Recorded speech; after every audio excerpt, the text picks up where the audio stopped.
بسم اللہ الرحمن الرحیم۔ ناظرین، کتے کی تخلیق کیسے ہوئی؟ کتے کو نجس کیوں قرار دیا گیا؟ رسول اللہ صلی اللہ علیہ وآلہ وسلم نے گھر میں کتا رکھنے سے کیوں منع فرمایا؟ جس گھر میں کتا ہو اس گھر میں فرشتے کیوں نہیں داخل ہوتے؟ کتے میں وہ کون سی 10 صفات کتوں کے متعلق کچھ ایسے حقائق بتائیں گے جو یقیناً آپ کے لیے حیران کن ہوں گے۔ کتا نہ صرف زمانہ قدیم سے انسان کا بہترین ساتھی ہے بلکہ کتوں کا شمار دنیا میں سب سے زیادہ پالے جانے والے پالتو جانوروں میں ہوتا ہے۔ کتے کی پیدائش سے متعلق قدیم تاریخ اور صحیفوں میں 2 حکایات موجود ہیں۔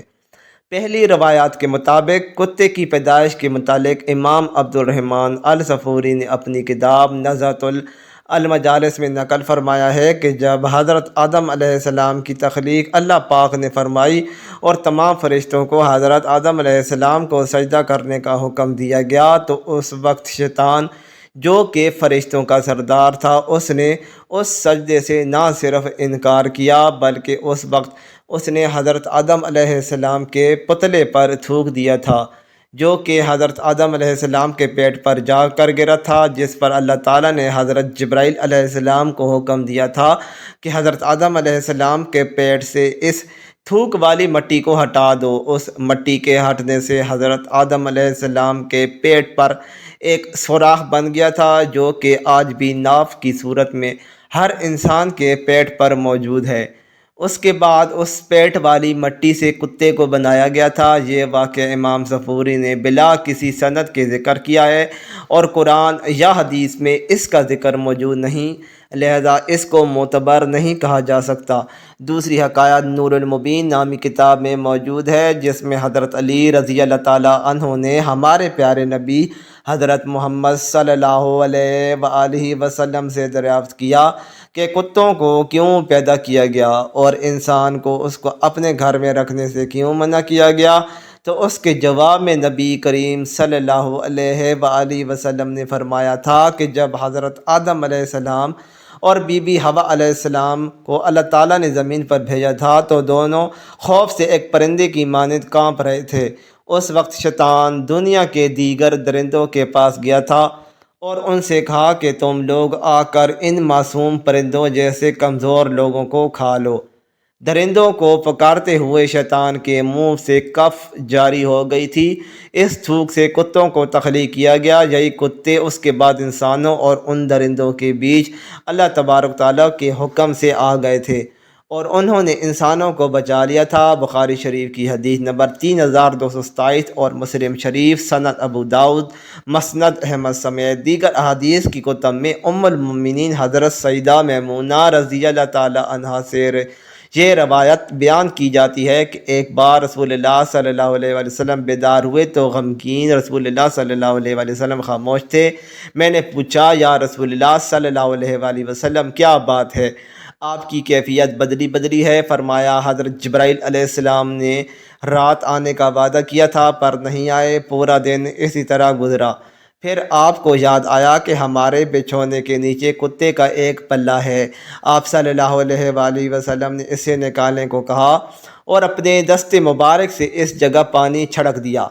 اگلی رات حضرت جبرائیل علیہ السلام آئے اور کہا کہ ہم اس گھر میں داخل نہیں ہوتے جہاں کتا ہو یا تصویر ہو، جبکہ ایک اور حدیث کا خلاصہ کچھ یوں ہے کہ حضور اکرم صلی اللہ علیہ وآلہ وسلم نے فرمایا، جو شخص حفاظت اور شکار کی غرض کے علاوہ کتا پالتا ہے تو ہر روز اس کے اجر میں سے 2 قرات کم کیا جاتا ہے۔ اس حدیث میں اجر گھٹ جانے کی وجوہات ہے۔ اس سے معلوم ہوتا ہے کہ بلا ضرورت کتے کو پالنا مکروہ تحریمی ہے اور مکروہ تحریمی ہونے کی وجہ سے اس گھر میں رحمت کا فرشتہ داخل نہیں ہوتا۔ کتا ایک نجس جانور ہے جو مردار کھاتا ہے۔ کتے کے سامنے اگر تازہ اور بدبودار گوشت رکھا جائے تو یہ بدبودار اور گوشت کو ترجیح دیتا ہے اور اپنی کیک کو بھی دوبارہ چاٹ دیتا ہے۔ اس لیے فرشتے پاکیزہ مخلوق ہیں اور وہ ہر اس مقام پر نہیں جاتے جہاں نجس ہو۔ ایک طرف تو کتے میں وفاداری کا منکا پایا جاتا ہے تو دوسری طرف یہ اپنی ہی نسل کا دشمن بھی ہوتا ہے۔ حدیث شریف کے مطابق کتے کے جھوٹے برتن کو 7 دفعہ دھونے اور 1 دفعہ مانجنے کا حکم دیا گیا ہے، حالانکہ نجس برتن تو 3 دفعہ دھونے سے شرعاً پاک ہو جاتا ہے۔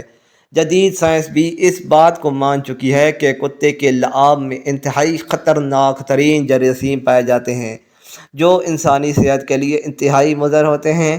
حضرت حسن بصری فرمایا کرتے تھے کہ کتے کے اندر 10 صفات ہیں، اگر ان میں سے ایک صفت بھی انسان کے اندر پیدا ہو جائے تو وہ ولی بن سکتا ہے۔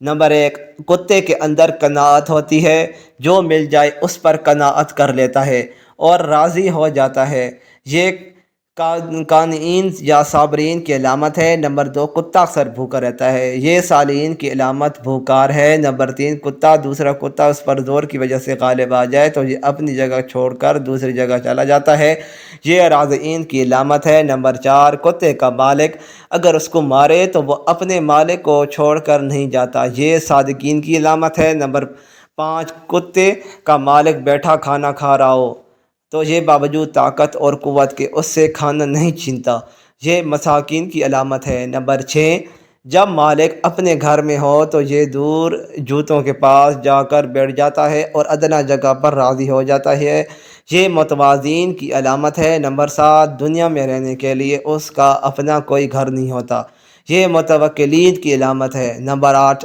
رات کو یہ کام سوتا ہے، یہ محبین کی علامت ہے۔ نمبر 9، اگر اس کا مالک اس کو مارے تو یہ تھوڑی دیر کے لیے دور چلا جاتا ہے، اور اگر اس کا مالک اس کو دوبارہ روٹی ڈالے تو یہ دوبارہ آ کر کھا لیتا ہے، اس سے ناراض نہیں ہوتا، یہ خاشعین کی علامت ہے۔ نمبر 10، جب مرتا ہے تو اس کی کوئی میراث نہیں ہوتی، یہ زاہدین کی علامت ہے۔ ناظرین، یہ تمام علامتیں حضرت حسن بصری رحمۃ اللہ علیہ فرمایا کرتے تھے۔ ناظرین، کتے اذان کی آواز سن کر کیوں روتے ہیں؟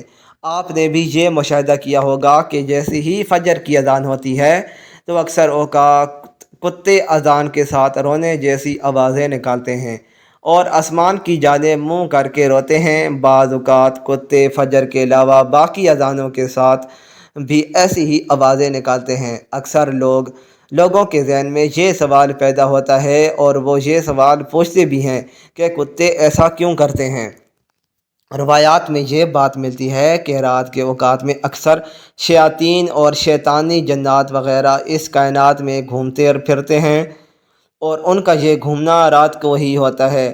جیسے ہی مؤذن فجر کی اذان کے لیے اللہ اکبر کی آواز بلند کرتا ہے تو یہ شیاطین اس آواز کو سنتے ہی بھاگنے لگتے ہیں۔ جب یہ بھاگ رہے ہوتے ہیں تو کتے ان کو دیکھ رہتے ہیں اور ان کو دیکھ کر ایسی آوازیں نکالتے ہیں جیسا کہ رو رہے ہوں، اور شیاطین کے یوں بھاگنے کا ذکر ایک حدیث میں یوں آیا ہے کہ مؤذن جب اذان دیتا ہے تو اس کی آواز سن کر شیطان خروج ریہ کی آواز کرتے بھاگتا ہے۔ یاد رہے کہ انسانی نظر سے اللہ تعالیٰ نے بہت سی باتوں کو پوشیدہ رکھا ہے، لیکن بعض جانوروں میں یہ طاقت رکھی ہے کہ وہ ان چیزوں کو دیکھ سکتے ہیں۔ مثلاً عذاب قبر کی بات کی جائے تو اس کے بارے میں یہ روایت ہے کہ مردے کی چیخ و پکار کی آواز کو انسانوں کے علاوہ باقی مخلوقات بھی سنتی ہیں، اور کتا بھی انہیں جانوروں میں سے ہے کہ جو کہ جنات کو اور شیاطین کو دیکھتا ہے، اس لیے یہ ان کو دیکھ کر ایسی آوازیں نکالتا ہے۔ دنیا بھر میں اس وقت کتوں کی 400 نسلیں موجود ہیں، اور ایک اندازے کے مطابق 40 کروڑ سے زیادہ تعداد میں کتے موجود ہیں۔ مزید اچھی ویڈیوز کے لیے چینل کو سبسکرائب کرنا نہ بھولیں۔ شکریہ۔